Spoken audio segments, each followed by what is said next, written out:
नमस्कार. मी भाऊ तोरसेकर. तुम्ही बघत आहात प्रतिपक्ष. मित्रांनो, तो जंतर मंतरवर बसलेला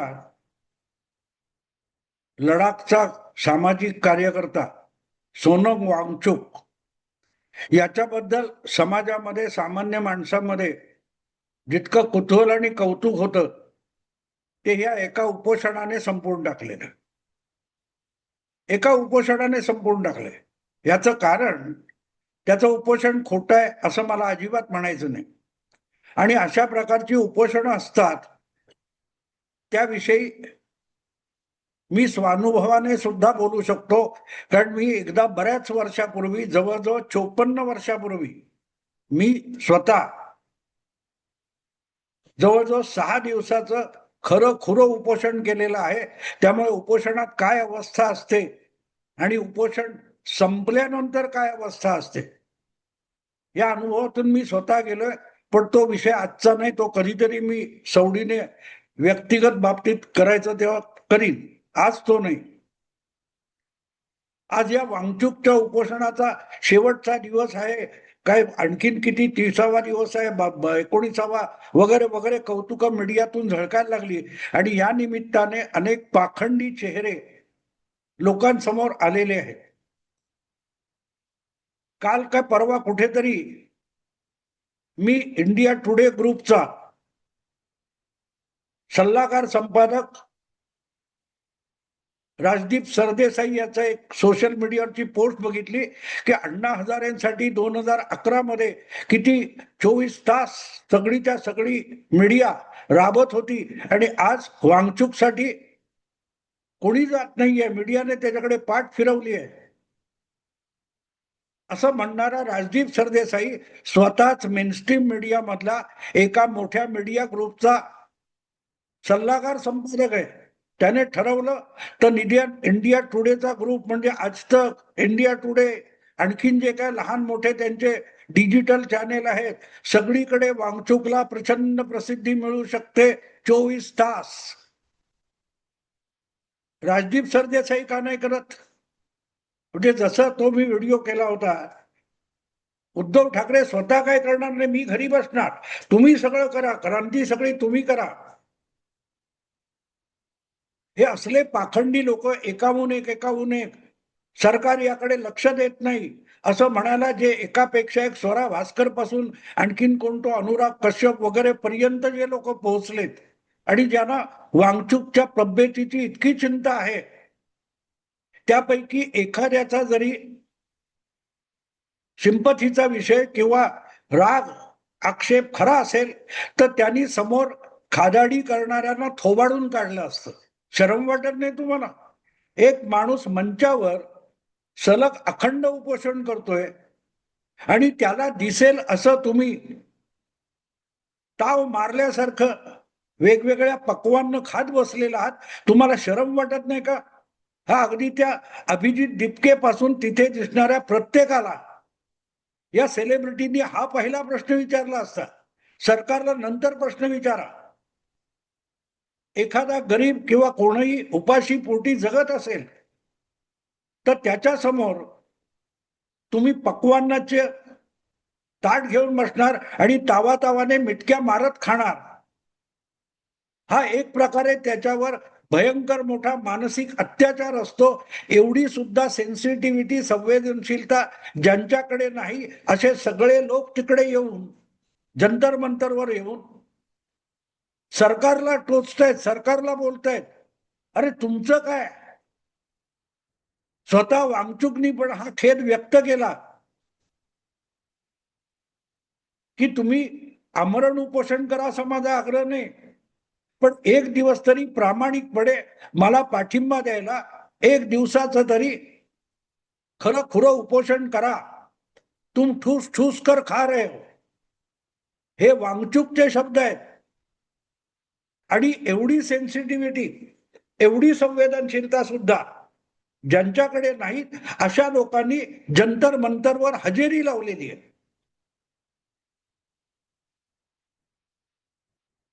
सास भी कभी बहू थी वगैरे की ये रिश्ता क्या कहलाता है वगैरे वगैरे मालिकेतल्या सुनेचे किंवा लेकीचे हाल अपेष्टा बघून घरात अश्रू ढाळणाऱ्या सुखवस्तू मध्यमवर्गीय महिला असतात, त्यापेक्षा यातला कोणही वांगचूक विषयी सहानुभूती करणारा एकही माणूस त्या सास बहुच्या प्रेक्षकांपेक्षा काडी मात्र वेगळा नाहीये. सहानुभूती म्हणजे काय असते? सह अनुभूती.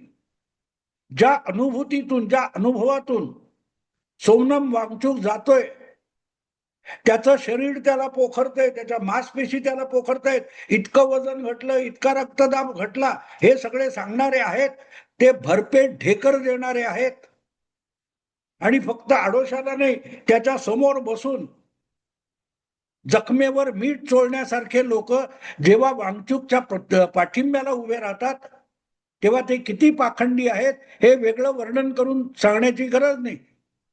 पण आज या निमित्ताने मध्ये मध्ये मीडियामध्ये किंवा युट्यूबमध्ये ज्या लोकांनी प्रचंड प्रमाणावर सोनम वांगचूक याच्या उपोषणाविषयी सहानुभूती व्यक्त करताना मोदी सरकारला जाब विचारलेला आहे, अजून सरकार त्यांची दखल घ्यायला तयार नाही, सरकार इतकं काय ते मूक बधीर झालं आहे का, वगैरे वगैरे पंडित्य सांगणारे जे लोक आहेत,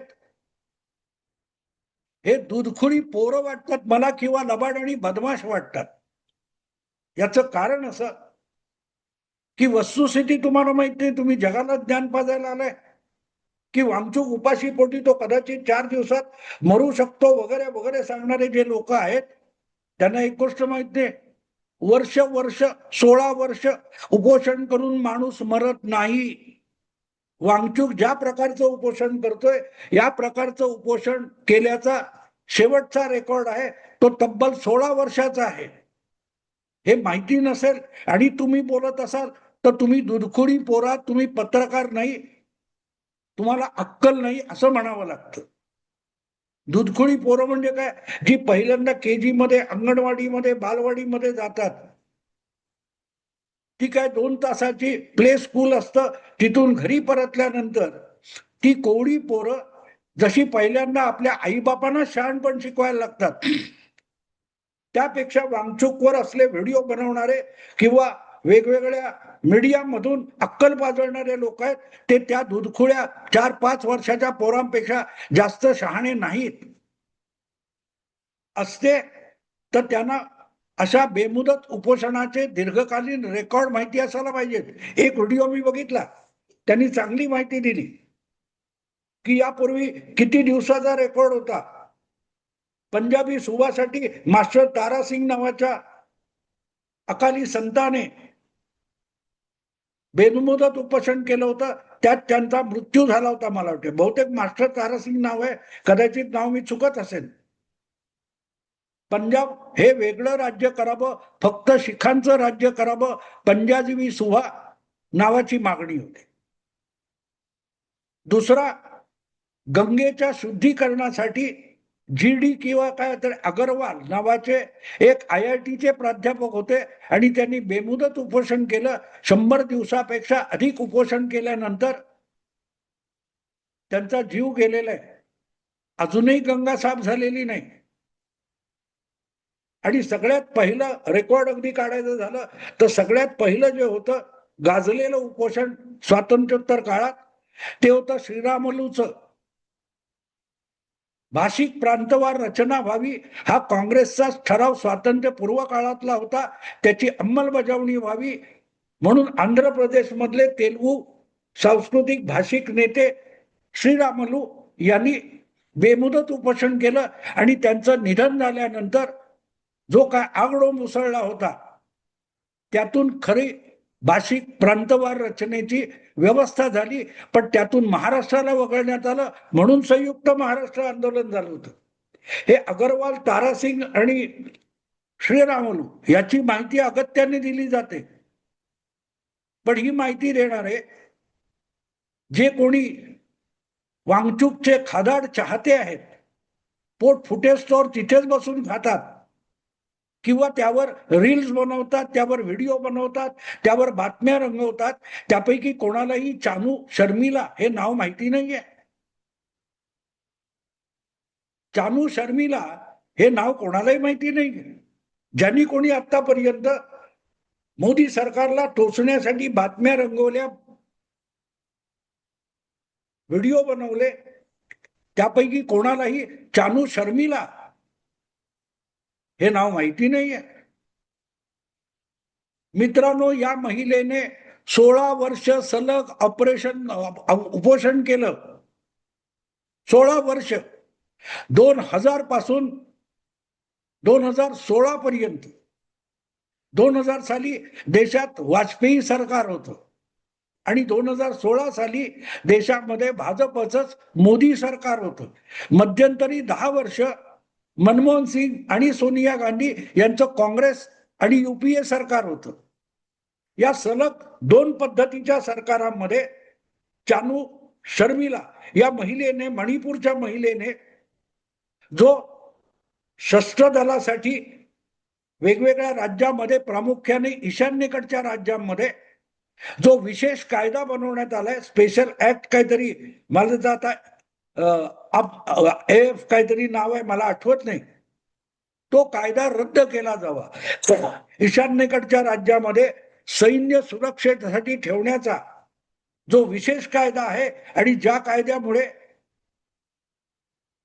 केंद्रीय सशस्त्र दलांना विशेष अधिकार मिळतो, तो कायदा रद्दबातल करण्यासाठी चानू शर्मिला हिने तब्बल 16 वर्ष 2000 ते 2016 सलग उपोषण केलं होतं.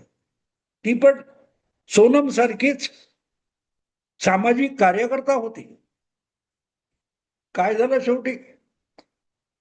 2016 मध्ये तिने उपोषण सोडलं, पण सरकारने तिची मागणी मान्य केलेली नव्हती. नाकात नळ्या आणि काय ते सलाईन वगैरे अशा रीतीने 16 वर्ष चानू शर्मिलाचं उपोषण चाललं. तिला इस्पितळात दाखल केली, कायद्याच्या कस्टडीत घेतली, सगळं झालं. पण 16 वर्ष तिने जिद्दीने ते उपोषण चालवलं, पण तिने उपोषण थांबवलं नाही आणि सरकारने पण तिच्या मागणीला जुमानलं नाही. अशा रीतीने सरकार नावाची जी सत्ता असते त्याला दबावाखाली आणून आपल्या गोष्टी सरकारच्या घडी घालायच्या, म्हणजे देशाच्या 125 कोटी 140 कोटी जनतेच्या गळ्यात घालायच्या. सरकार या देशातल्या कोट्यवधी जनतेचं प्रतिनिधित्व करतं. त्या 140 कोटी लोकांना तुम्ही एक उपोषण करून झुकवणार? मग सत्तेचा आणि कायद्याचा दबदबा तो काय राहिला? असं कोणी उद्या बसेल, उपोषण करतो मला हे पाहिजे, उपोषण करतो मला ते पाहिजे, यासाठी सरकार झुकत गेलं तर ते सरकार राहत नाही. आणि म्हणूनच अगदी वाजपेयी असोत, मनमोहन सिंग असोत किंवा मोदी सरकार असो, यापैकी कोणीही चानू शर्मिला समोर झुकलं नाही आणि शेवटी तिला स्वतःच आपलं उपोषण मागे घ्यावं लागलं. पण मुद्दा एवढ्या पुरता नसतो. हे पाखंड आणि थोतांडे असं मी का म्हणतो की अशा रीतीने लोकांची सहानुभूती आपल्याकडे आणायची आणि हे सरकार किती राक्षस आहे, हे सरकार किती हुकुमशाही आहे, हे सरकार कसं लोकांना मरू देतं, अशा पद्धतीचं मीडियातून रान उठवलं जातं सरकारची शिकार करण्यासाठी. त्याला जर सरकार शरण गेलं तर ते सरकार उरत नाही. सरकार उरत नाही, ते कायद्याचं राज्य राहत नाही. आणि आता सुद्धा यापैकी एकाही खादाड वांगचूक समर्थकाला किंवा सहानुभूतीदाराला चानू शर्मिला आठवलेली सुद्धा नाही. 9 दिवस 19 दिवस वजन इतकं घटलं, रक्तदाब वाढला वगैरे वगैरे जे काय सांगतायत. मग त्या चानू शर्मिलाचा रक्तदाब वाढला नव्हता, वजन घटलं नव्हतं, ती तर 16 वर्ष. तुम्ही दिवसाच्या गोष्टी करताय, 18-19 दिवस. चानू शर्मिला 16 वर्ष उपोषण करत होती. तिला जर सरकार बदलं नसेल, अगदी भारत सरकार ते पुरोगाम्यांचं होतं मनमोहन सिंग आणि हे हिंदुत्ववाद्यांचं सरकार आहे, तर मग मोदींवर राग कशाला? मोदींकडे बोट का दाखवता? मनमोहन सिंग सुद्धा तेवढेच निष्ठुर होते, निर्दय होते. आज जे जे आरोप तुम्ही मोदीवर लावताय तेच त्या काळात चानू शर्मिलासाठी मनमोहन सिंग यांच्यावर पण लावले गेले, पण मीडियाने त्याला एवढी प्रसिद्धी दिली नाही, अण्णा हजारेंना दिली. कारण अण्णा हजारेंची उपोषण ही 12-15व्या दिवसानंतर गुंडाळी जातात आणि तोपर्यंत हे मॉडेल चालतं, त्यानंतर हे मॉडेल चालत नाही हे मीडियालाही माहिती आहे. आणि म्हणून तो विषय मीडियानी त्याकडे सुरुवातीलाच पाठ फिरवली. त्यापेक्षाही मोठी गोष्ट, या लोकांच्या मागे सहानुभूती किती असते. अख्ख्या देशाची, अख्खा देश बघतोय, अख्खा देश अस्वस्थ आहे, देशाचा ऍसेट आहे सोनम वांगचुक. काय काय काय काय मुक्ता फळं उधळली जात आहेत. चानू शर्मिला 16 वर्ष उपोषण केल्यानंतर 2017ला मणिपूरच्या निवडणुकीमध्ये उभी राहिली होती. 20 वर्षापूर्वी, 19 वर्ष. मणिपूर विधानसभेच्या निवडणुकीसाठी उमेदवार असलेल्या चानू शर्मिलाला तिच्या राहत्या राज्यात आणि राहत्या वस्तीमध्ये फक्त 90 मतं मिळाली. किती? 90. 90. 100 पण नाही. ज्या महिलेच्या उपोषणाला अख्खा देश डोळ्यात तेल घालून बघत होता, हळवा झालेला होता, अख्खा देश विव्हळत होता, रडत होता, शोक कळा पसरलेली होती, त्या चानू शर्मिलाला तिच्या राहत्या वॉर्डामध्ये, मतदारसंघामध्ये फक्त 90 मतं मिळाली. सोनम वांगचुकला किती मतं मिळतील याचा विचार करा. मग मतांवर जगणाऱ्या आणि मतांमुळे सत्तेवर आणलेल्या सरकारने सोनम वांगचुककडे का दुर्लक्ष केलं हे कळेल. आणि हे ज्याला कळत नाही तो निर्बुद्ध आहे. सरकार का झुकत नाही याचं उत्तर मतांमध्ये लपलेलं आहे. आणि ती चानू शर्मिलाची मतं 90 होती. एवढ्या मतांना घाबरायला सरकार लागलं तर सरकारला राज्य चालवता येणार नाही. खरोखरच हे खायला तिकडे गर्दी करणारे जंतर मंतरवर, यापैकी कोणाला तरी खरोखरच प्रामाणिकपणे वांगचुक बद्दल, त्याच्या उपोषणाबद्दल खरी सहानुभूती आहे की प्रत्येक जण आपापला मतलब साधायला तिथे पोहोचलाय. मित्रांनो, तुम्ही विचार करा. मी थांबतो. आवडलं लाईक करा, शेअर करा आणि प्रतिपक्षाला सबस्क्राईब करा. नमस्कार.